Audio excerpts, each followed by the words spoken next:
Welcome to With Gerry. It's a great Friday.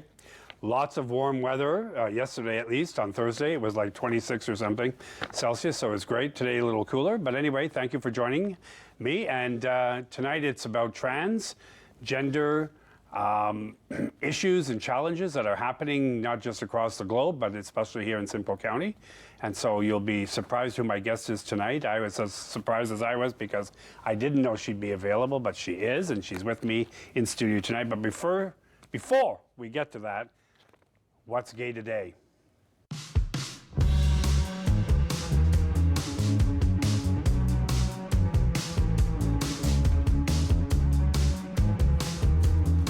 So just recently, Bill O'Reilly was off Fox Network for all sorts of $13 or $15 million worth of lawsuits drawn by some females. And Tucker Carlson replaced Bill O'Reilly, and his first guest was, of course, the famous transgendered woman, Caitlyn Jenner, who was Bruce Jenner back in Olympian days.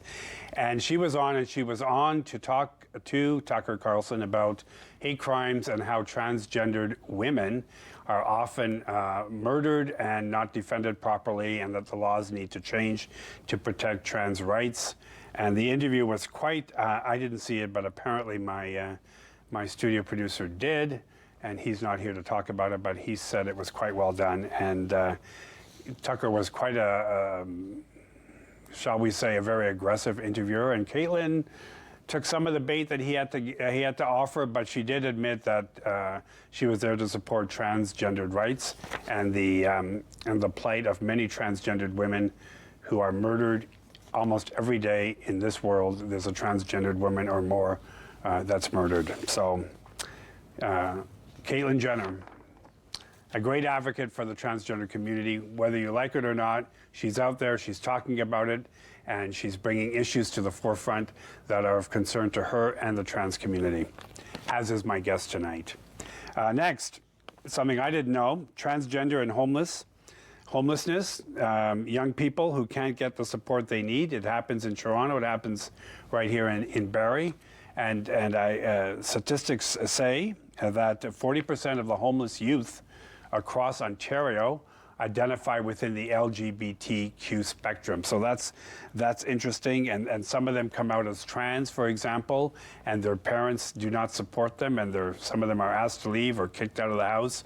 They're not well supported in some schools, although the Simcoe County District School Board does have pamphlets out and does have education to support the trans community and trans students, but it's not for everybody. So transgendered youth are having a hard time, many of them facing sleeping surf couching or sleeping on park benches at this time of year, and looking for support. And I know that the support at several places in Barrie here, like the Gilbert Centre, like the David Busby Street Centre, or Salvation Army on the bottom of Bayfield. So there's a lot of places around.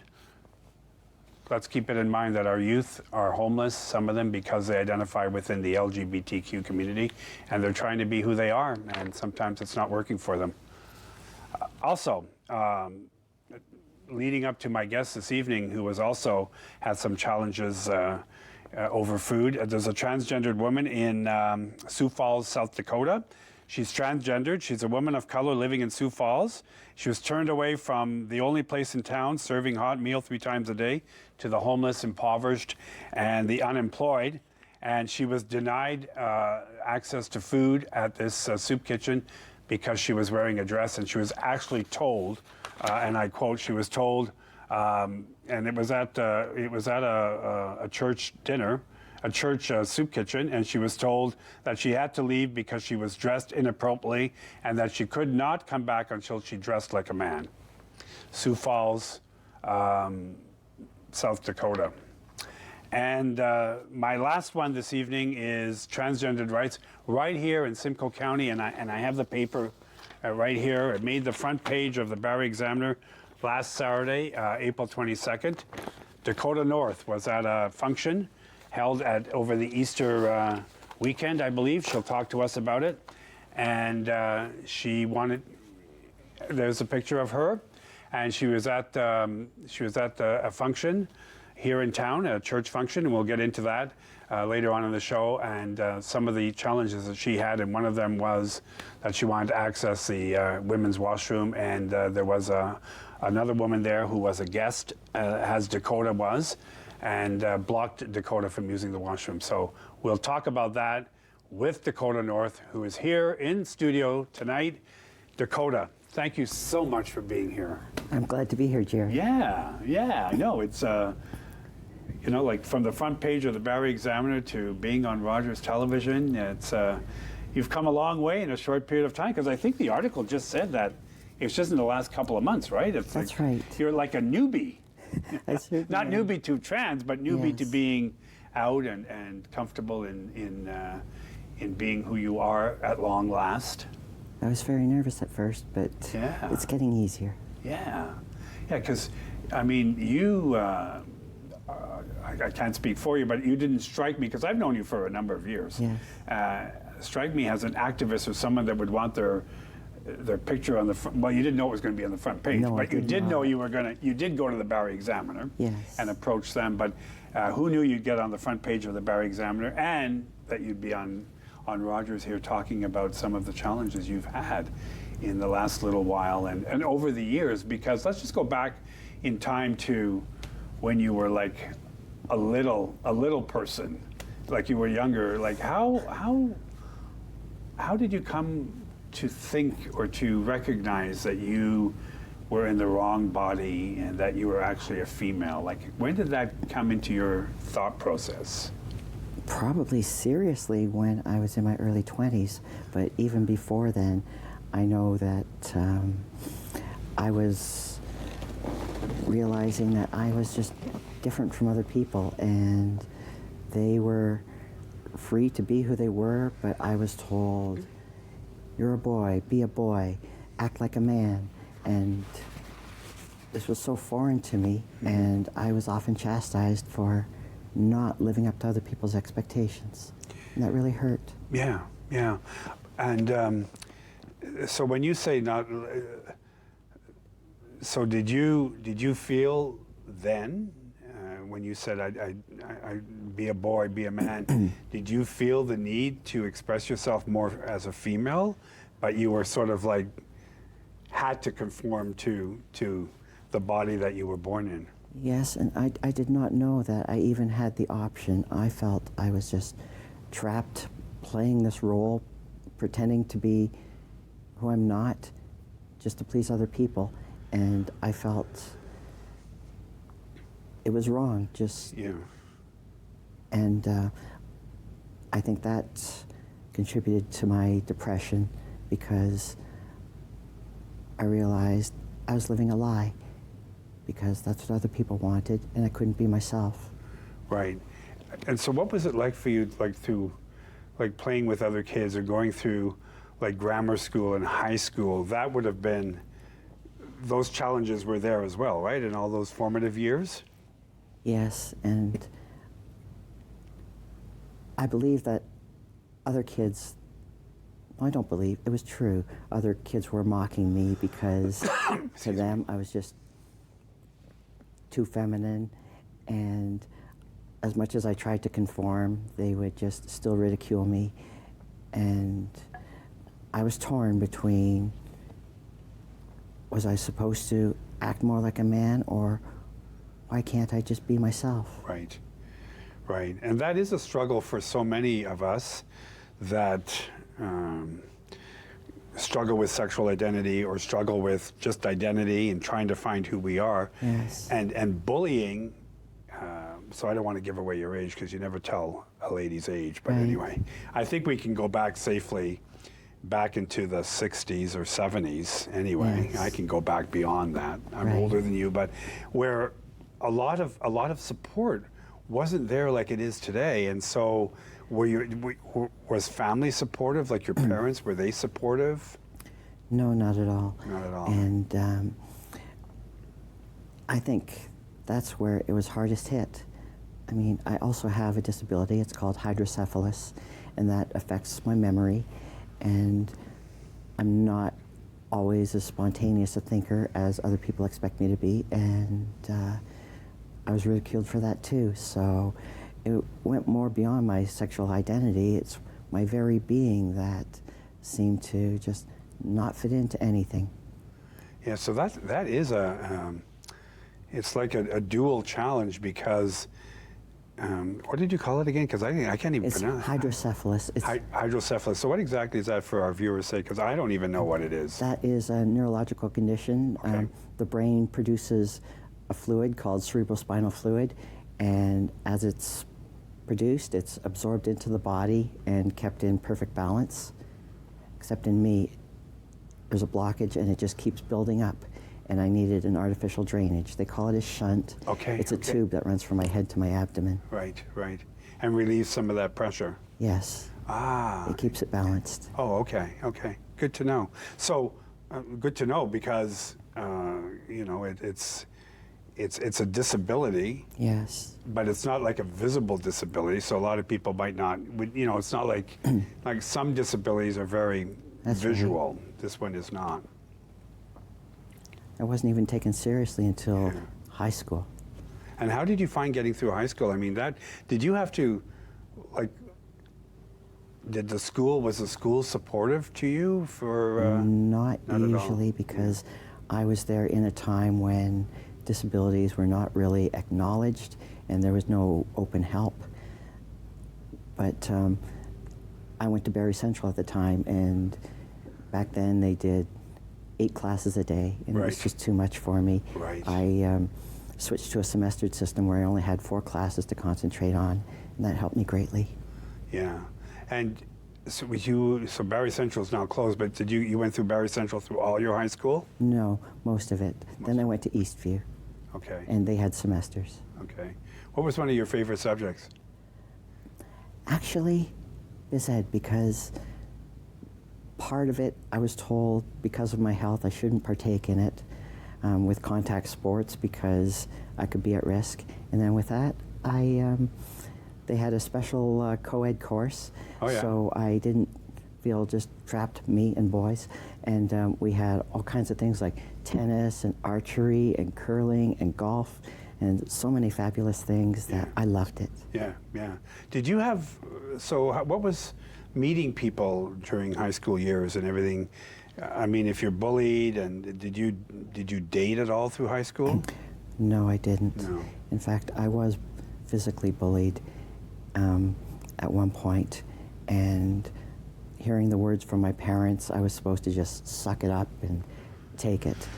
Yeah. But eventually I started cutting classes, and I confided in a teacher, and she pulled them aside and said, "Touch them again, you're getting charged." And Right. that stopped. So that was good. Good that the teacher was there to, Yes. because back, you know, I mean, there was a time in so many supports that we have today for, not for the LGBT community, but for the trans community. Yes. I know the Gilbert Center has a trans program, but that's all new in the last 10 years or so, really. Yes.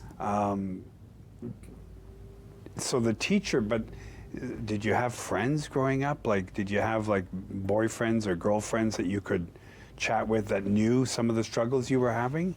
No, I pretty well kept it to myself. Yeah. Yeah, I would think, yeah, you know, if you're getting bullied and everything, the less people know about you, probably the safer it is for you, right? Yes. How did you find yourself, like, so you transitioned just publicly, Yes. just recently. Right.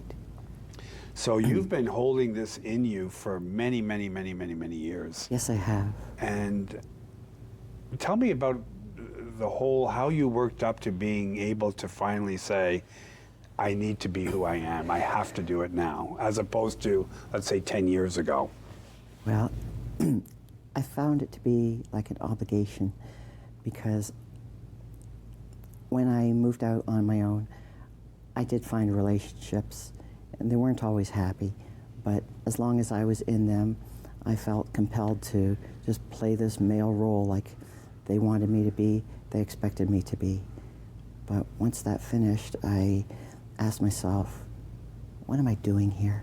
And that's when I started to rediscover my real self. So that's only been recently. Yeah. So that's it's not the same, but it is the same in so many ways of men and women and younger folk, young women and young men who have struggles with sexual identity. Yes. And they do fit into gender roles, if you will. Unfortunately. Yeah, because it's just easier. Yes. And then so many of us, including myself, I remember many years ago identifying as a gay young guy, you know, in my teens. And I remember my dad calling me a fag and stuff like this. So, you know, when parents are not that supportive, either because they don't understand or they're just prejudiced themselves, it forces, I remember as a young person, when the support within your own family isn't there, it forces you to even be more closeted, if you will. Yes. Because you figure, if I'm not supported at home and I'm bullied outside of the home and then I'm bullied in the home, where is there safe spaces for me? And that's why when I read that article about 40% of homeless youth identify within the LGBT community, because so many times, like yourself and myself, we could have been one of those youths had we not conformed and said, okay, I'm a guy, and I'm a straight guy, so I'm going to get married, I'm going to have kids, and you really sense yourself being not forced, but almost, this isn't me, and you resent the life that you live, but there's people involved in it, like you were saying. You had relationships.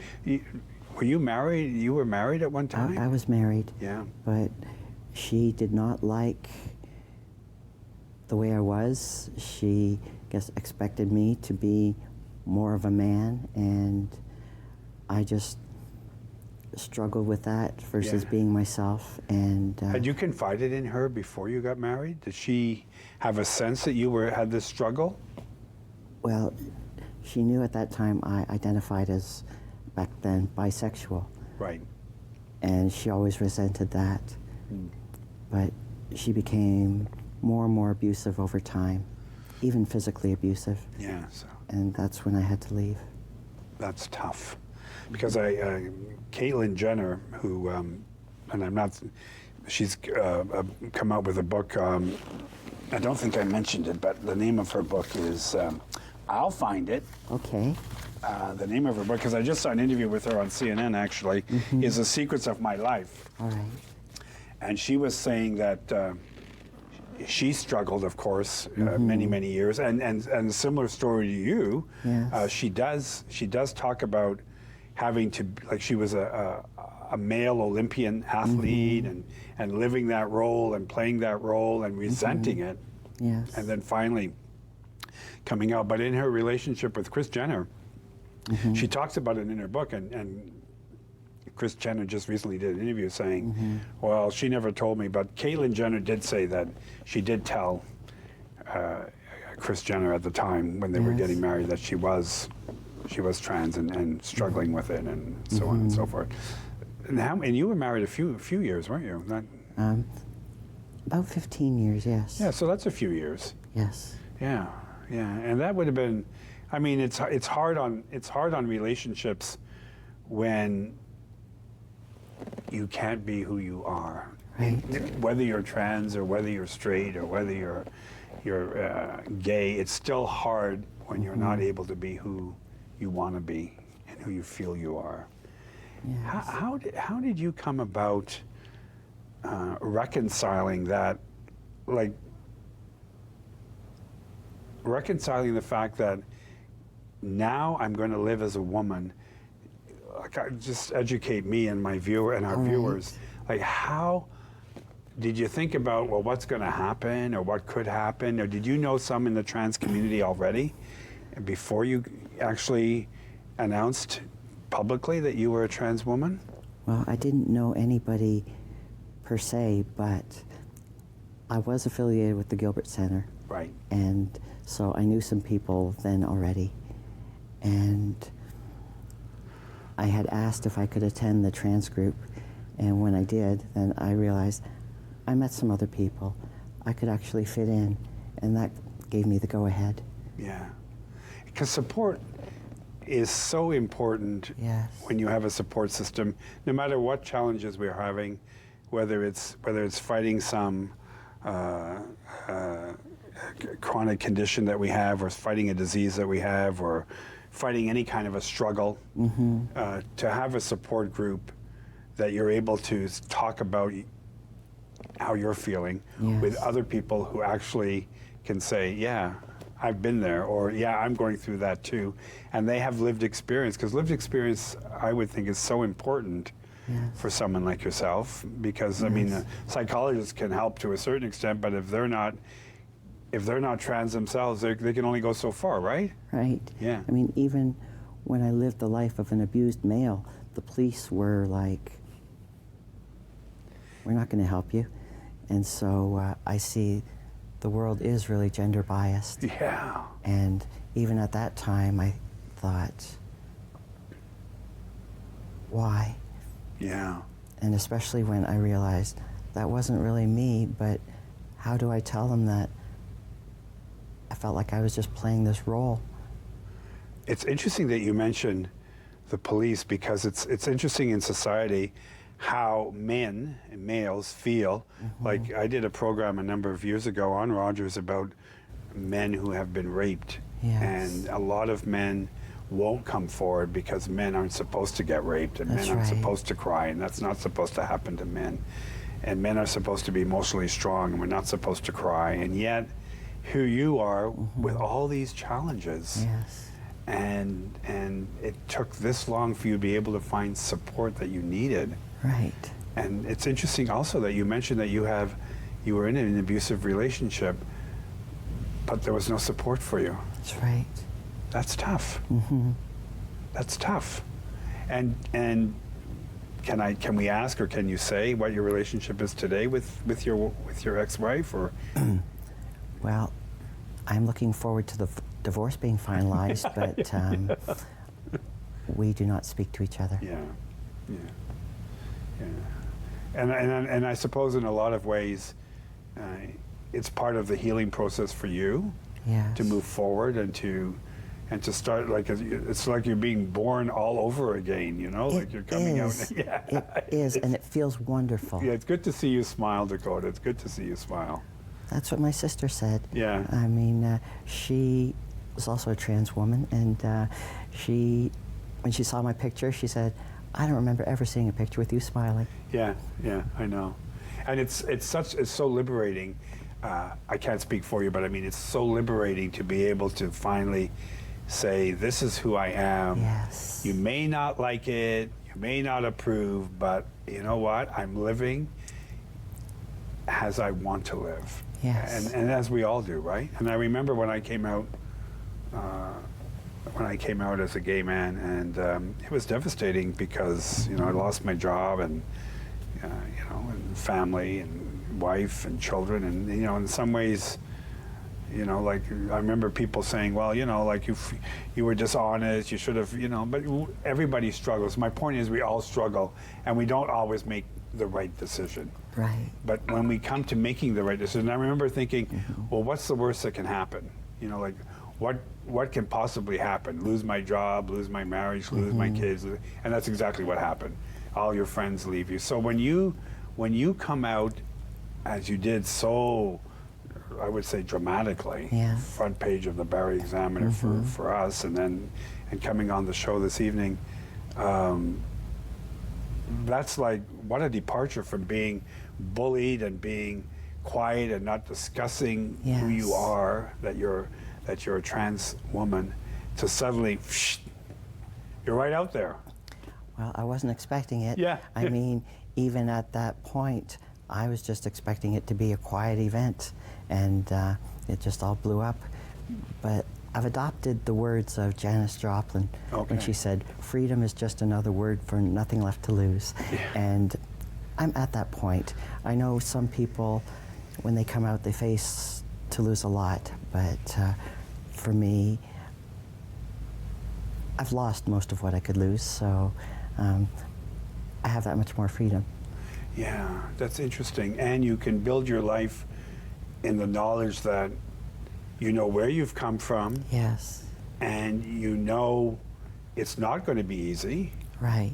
but you also know that it's going to be easier than what it was before, Yes.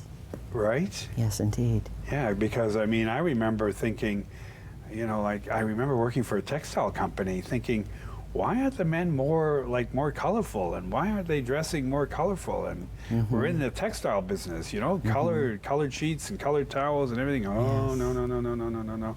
And identifying as gay could ruin your job, Yes. right? And so some of the struggles that our trans community has, as you know, and I know from talking to people I know at the Gilbert Center, is getting housing and employment and even doing basic things like shopping. Have you, because you're living in Barrie, Yes. you have an apartment in town, and Yes, I do. do you live alone? You live alone? Yes, I do. Yeah. And But part of it was that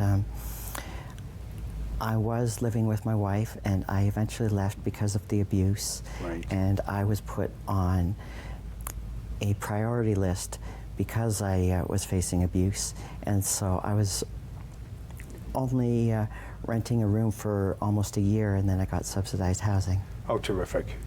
And how do you like it? I think it's great. Yeah. Are you a good cook? No, but I think I'm adequate, and I'm certainly not starving. Okay, yeah, good for you, good for you. And how do you find shopping and getting, so accessorizing yourself, because you've gotten, you know, you're very nicely accessorized this evening, so do you find shopping a challenge?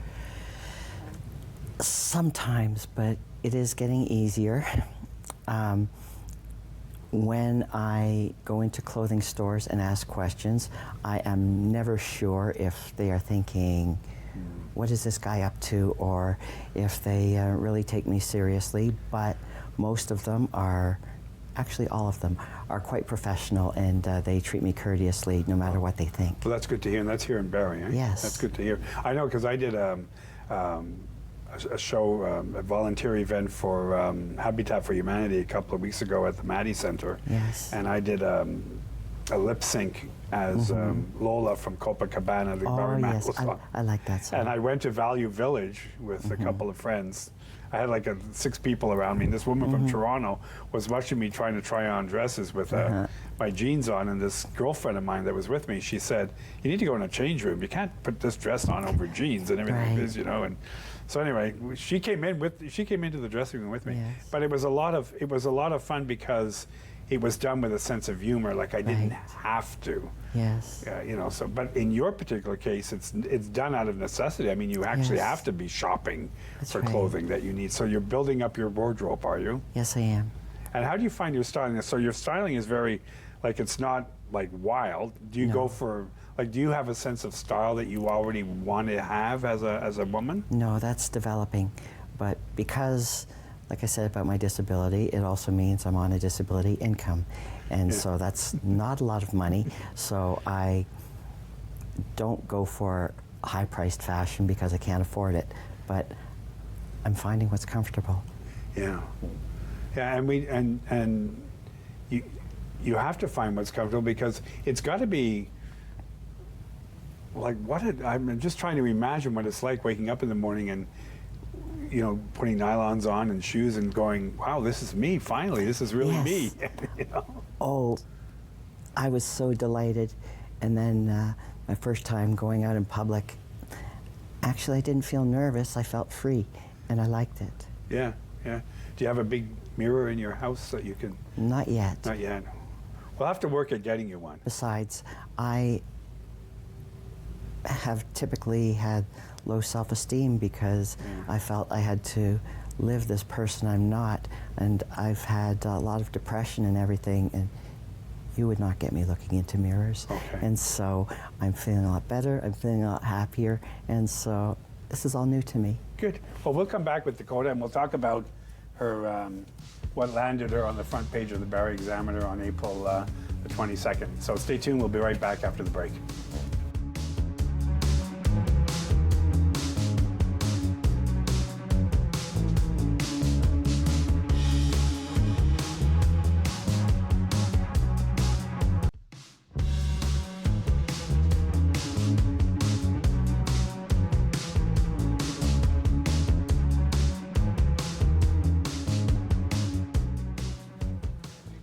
So welcome back, and my guest tonight has been and is Dakota North, who was on the front page of the Barrie Examiner on April the 22nd, coming out as and talking about transgender rights, which we have been talking. If you're just tuning in, we've been talking about transgender rights, and Dakota's life as a trans woman since she has just come out in the last 2 months. So she's like hot off the press, literally.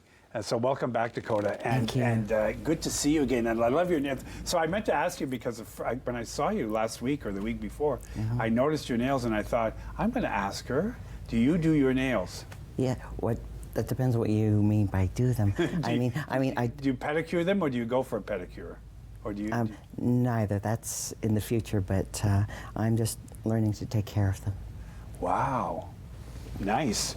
I'm sure there's a lot of gals that would envy them because I have a sister who's got long, strong nails like that. So good for you. I am finding that it is hard to type on a smartphone. Yeah. And how did you find? Before we went to break, I meant to ask you. So I noticed that your shoes, I don't have the high heels. But how do you find walking in shoes, for example? Was it a challenge for you, or did you adapt relatively easy? I adapted rather easily. And again, because I am on a fixed income, I got a lot of my clothes at a thrift shop, and the shoes actually were free. And oh, great! And so the saying, "If the shoe fits, wear it." Yeah. And it did. These are only about 1.5 inches, and so instead of being 5'1", I'm 5'2.5", and I like that. Yeah. So you can put that pillow over you find it's bothering you, just put it on the floor. That's great, or whatever. Yeah. Oh, good. Hang on to it. Good. Yes. Okay. Good. You didn't want you to feel squished. Yeah. So the shoes and nylons and buying all this stuff all of a sudden. Wow. Did you get? So did you got rid of all your former clothing? I didn't, but I am pondering what to do with it. Yeah. As I expand my wardrobe, I do plan on, again, donating what I can. Yeah. So Dakota North, that's an interesting name. I went through a lot of names, especially ones that seemed gender neutral. Yeah. And I landed on Dakota. Actually, at first, I wasn't sure if I would shorten it to Dak, and then I realized no. And so Dakota it was. And in the past, I met people named Dakota, and my first question would be, north or south? Right. Yeah. I chose to be north. Dakota North, because you have to reestablish your identity as a female, and it's not easy. Like, I mean, like even to pick a name, one might not think that's well, you just pick a name, but you have to pick a name that you can, because you've when we're born, we're given a name and we remember our name, then we use that name and it comes so easily to us. But then suddenly in life, when we're older, to start changing your name, and now you're responding, and do you find yourself, when somebody says, "Hey, Dakota," do you find yourself looking around like, who are they talking to me? Or No? I identify with it and I like it.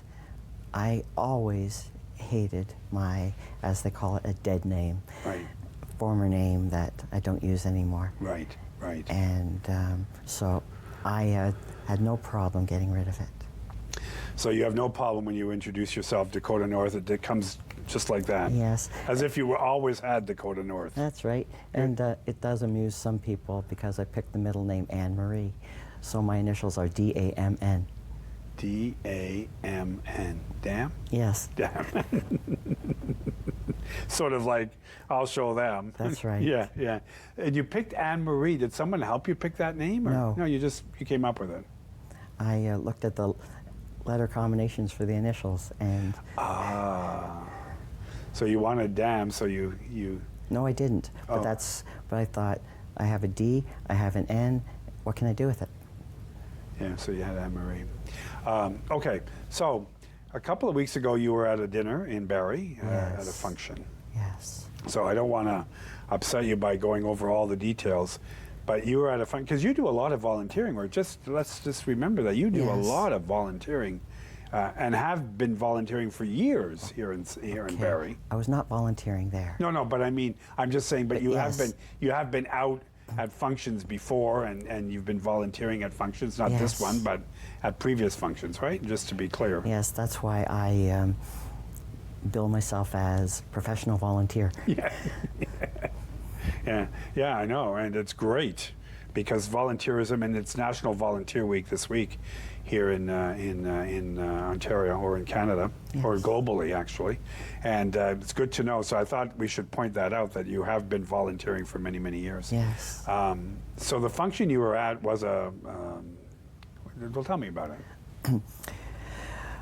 Well, Rose Romita, she actually does a lot of good work in the Right, community, right. and she holds community dinners for Easter, Thanksgiving, and Christmas. Yes. And I thought it would be a good idea to go there because I wouldn't be alone on Easter. It's Easter, right. Did you go alone? Yes, I did. Okay. Although, when I got there, there were a couple of people I knew, and they greeted me. Hi, Dakota. Yeah. And so I thought everything was going well. Right, and it was at a church, right, in town here, Central United, yes. Right. Yeah, and so at what point? So you had was it lunch? Was it lunch? It was lunch.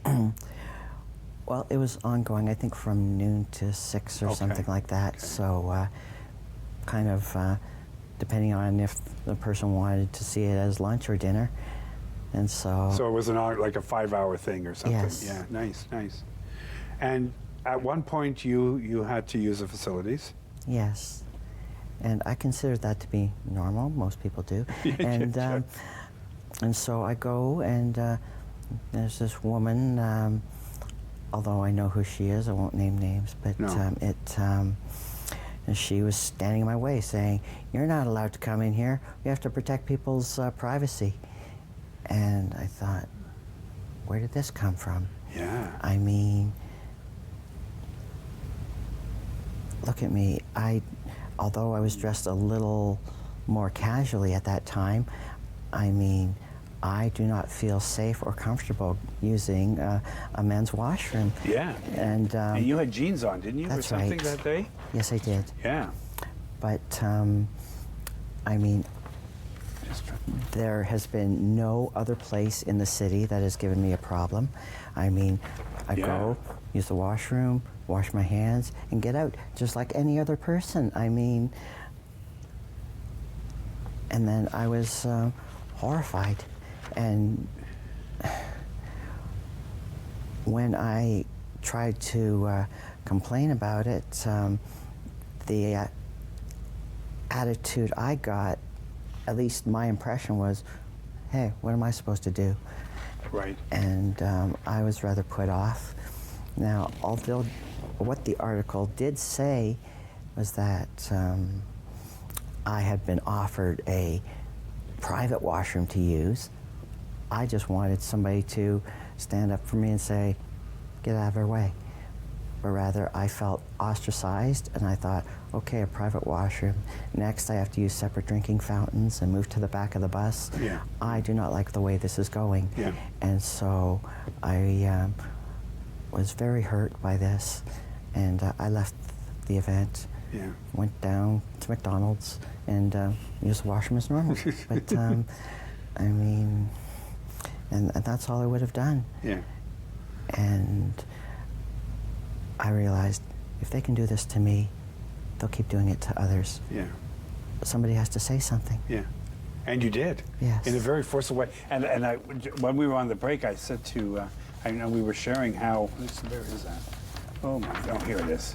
And I said to you, because there's several pictures of you, but this picture here that we have of you, and the great photography by Mark, don't tell me, Mark Wenzel, right? Is that how you pronounce it? Yeah, Mark Wenzel, in the Barrie Examiner. Great picture because he has you standing looking out into the future, very determined looking and very, Yes. very strong and very, like I'm here and I'm making a statement.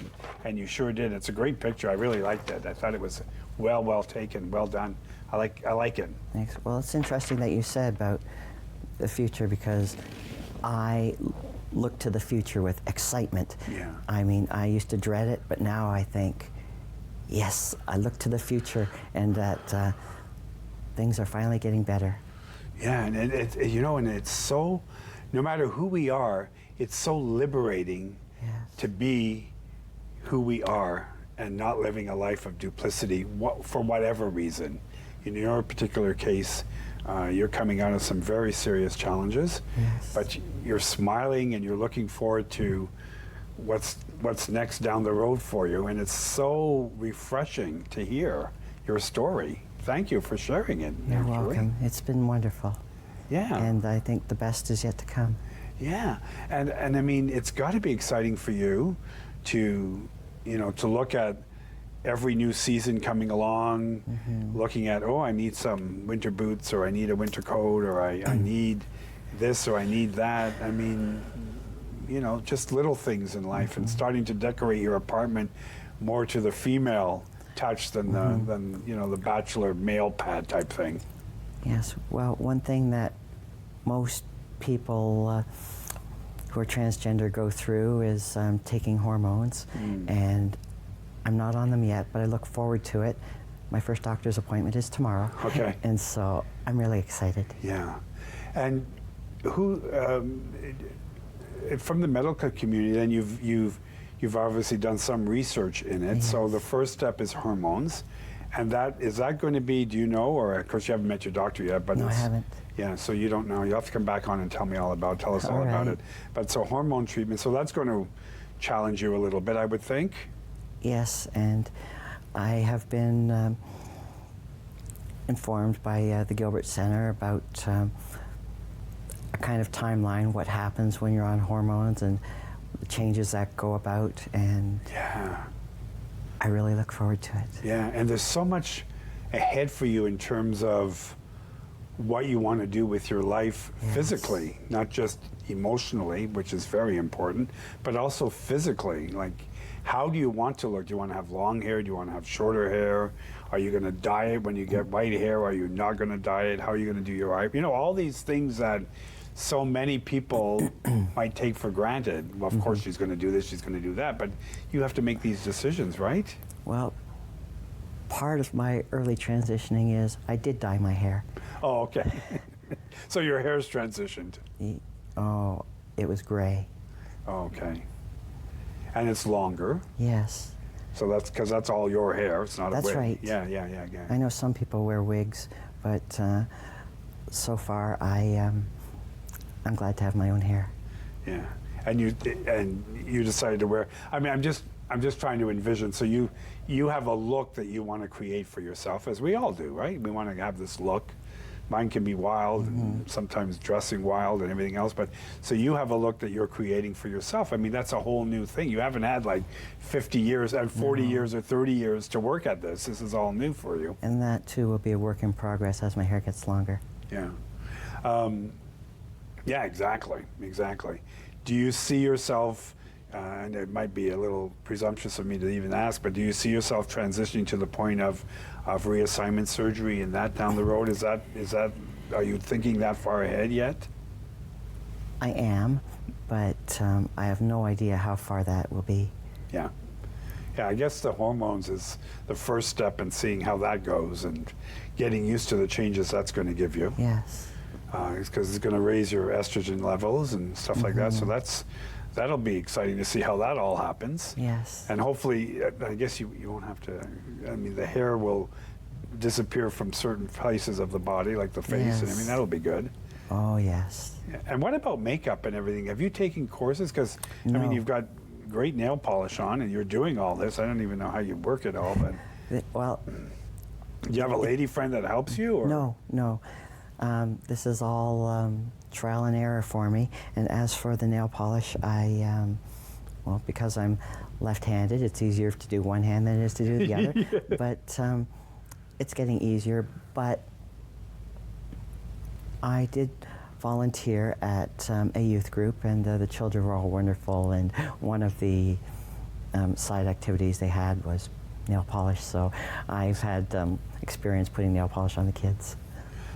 How have you found your volunteering now that you're out as a trans female in terms of some of your volunteering work? Are you, as the volunteer organizations that you're working with, have they been receptive? Like, are they okay with everything?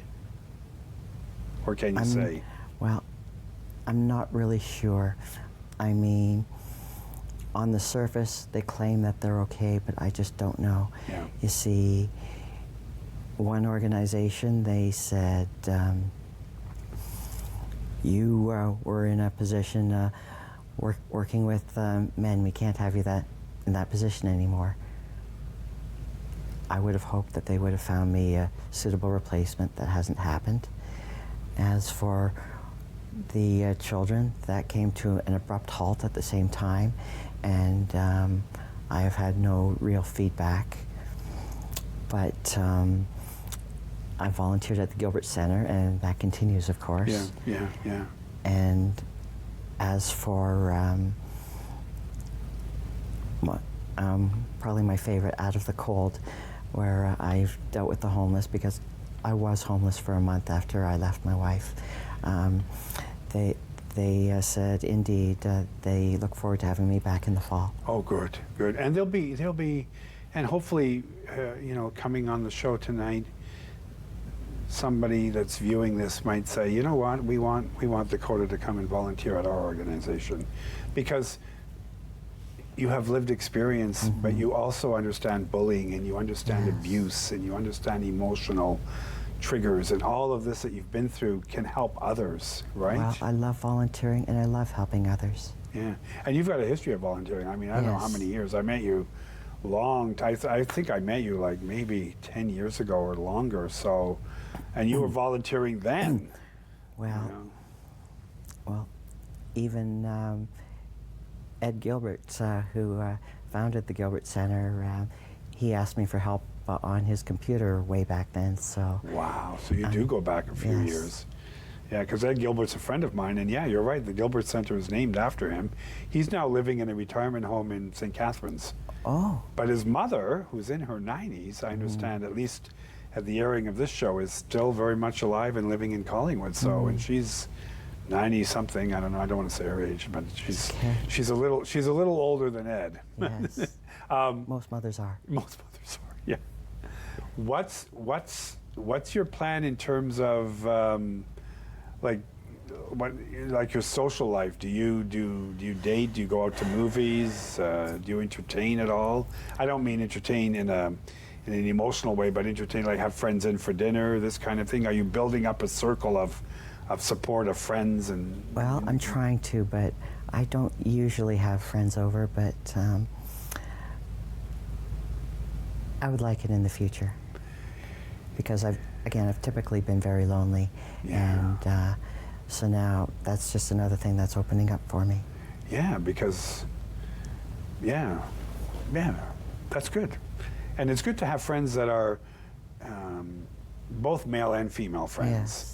that are understanding and supportive, and able to help you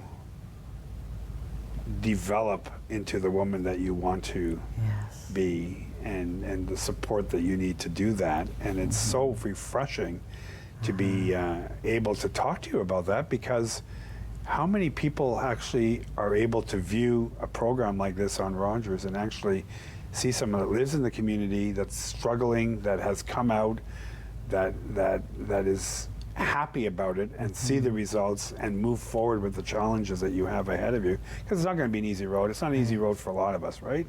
Right. Well, I do have a lot of connections on Facebook as well, and I do hear some of them saying, oh my, this is too much, I wish I never started transition, and geez, my heart goes out to them. But again, that's, I think, partly comes from them having oppression in their lives, and I'm glad right now it's at a minimal for me. I wish that could be for everybody. Yeah, and there's been so much talk about transition and transgender individuals, even south of the border, since Mr. Trump has been elected President of the United States. All the controversy about washrooms and all the controversy about even young people in schools with challenges they have about funding for trans rights and everything else that were so easily available during President Obama's term in office has now changed and all. Are you happy, or do you see yourself being an activist in the political sense of it, like actually looking to change laws and to have transgender rights? Because that's the lead article, I think. Well, that's the Barry just Examiner was trans rights next. I was not until that happened. Then I realized there's a lot of work to be done, and because I hadn't faced opposition like that.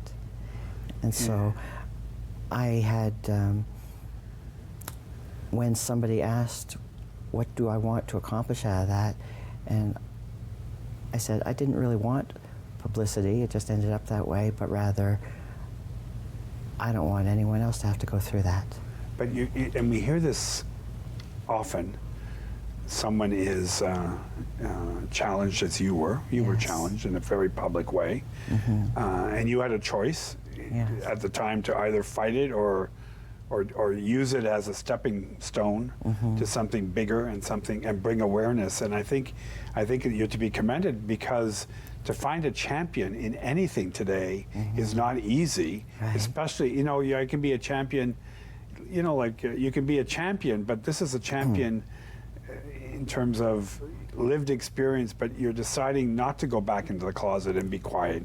You're saying, no, I am who I am, and I'm gonna fight for others so that they don't have to go through the same thing, and that's a good thing. Yes, I'm used to curling up and being passive, and I've had enough of that. Yeah, and you're so quiet-spoken. I remember when I first met you, I thought, you're so quiet-spoken. You're just very, soft, and yet you have a determination within you that I can sense, and I'm sure our viewers can sense in just chatting with you over the last hour or so, how strong it is within you, which is a good thing, right? To have a purpose in life, but to have a purpose that is meaningful and it's going to help others. And I'm sure your volunteer experience with so many other organizations in town has given you an insight into that compassion that's within you. Yes, I see so many people in need, and I can't help everybody, but I try to help what I can. Where you live in Barrie, are people that like your neighbors, are they do they question you, or do people know, or do you just go about your own business and people just leave you alone? I generally go about my own business. Now, I did talk at the administration office, and I said them when I brought in my rent that this is who I am, this is how I'd like to be addressed, please, and they seemed okay with it. Oh, good. It's good. Yeah. So, and you're taking the initiative, and I think that's interesting, because you're wanting people to know before they have to guess or second guess or try to figure out who you are, or because it has to be a challenge going from the identity you had before to this identity, and making sure that people can appreciate that it's new for you in a public way. I mean, that you'd appreciate. You're taking the initiative, is what I'm trying to get at, I guess. Yeah, and that's good. Well, I'm used to criticism and discrimination, and I'm not going to just lie down and let it roll over me anymore. So you're talking about a lot about the Gilbert Center. The Gilbert Center, I know from my research, has a transgender program and everything. Yes. Do they have like meetings every month or once a week? Or? Actually, right now it's once a week. Once a week. And you go to them every week? Yes, I do. Wow. And how many trans individuals would be at that meeting, like say 10 or 12 or? Let me That's about a reasonable number, Yeah. yes. Is it all trans female, or are there trans males as well? What surprised me is there might even be more trans men. Than women. Mm-hmm. Yeah. That you hear all about men being trans women, but they are, it certainly goes the other way too. There's a lot of trans men out there. Yeah. And that seems hardly noticed. Yeah, yeah. It's got to be exciting for you too, as well, when you go to these groups at the Gilbert Center, Yes. to be able to share experiences and to be able to talk to other trans women who Yes. have been through struggles over the years and have a few more years under their skirt than Yes. you do. And they can indeed. give you tips and help you with stuff that where to go, where it's safer for you to go, because it Yes. still has to be a challenge. Because I know one of my friends is in another part of Simcoe, went into a shop to look at dresses, and the shop owner was concerned that, you know, she called the police and had this trans female escorted out of her store and thought it was a man dressed in female clothing. I mean, those challenges happen today. Mm-hmm. And so it's good that you've found support where some people can give you advice in terms of where not to go or where it's safer at the moment, so that you're more comfortable getting out and about, I would think. Yes. Yeah. I generally feel safe. Yeah. At first I wasn't sure, but I'm fairly safe. Yeah. And you're a quiet woman.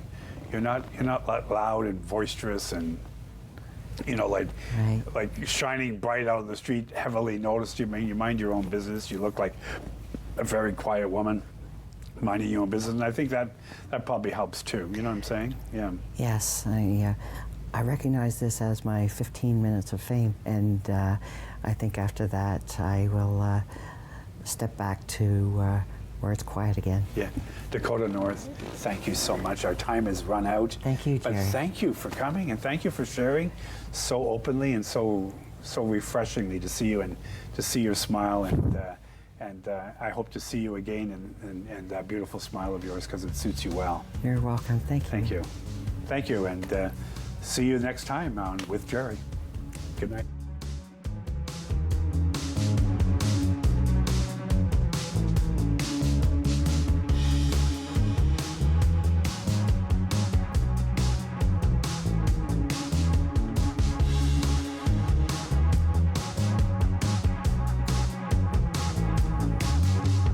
Time passes by.